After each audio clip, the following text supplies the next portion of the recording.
Lisa Ripp here again to talk about GLX3 green lip mussels and what they've been doing for me.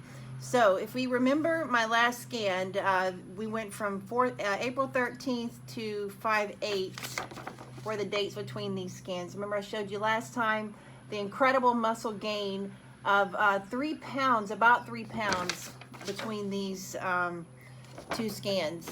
That was when I first started taking green lip mussels, but I really wanted to put this to the test and see how it would be on a shred. So cutting my calories back, trying to shred some body fat, and wondering if I could maintain that incredible amount of muscle I had gained while on a shred. So I did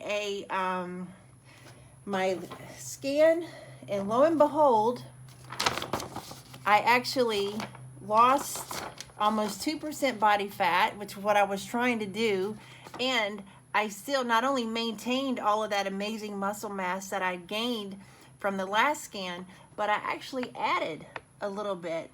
So to be able to shred, maintain, and even gain a little bit is unbelievably incredible.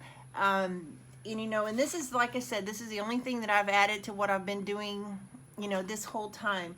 So definitely, you know, the research is in, and I'm putting this stuff to the test in different ways to see, you know, how it is for muscle recovery, muscle retention, muscle gain, and certain if I would go back to doing into a bulk and putting the calorie surplus on again, I would see this incredible muscle gain again, which I'm probably going to do. So so far so good. I'm loving everything that I did, and I just appreciate you guys so much for bringing such a quality product to me. Thank you so much.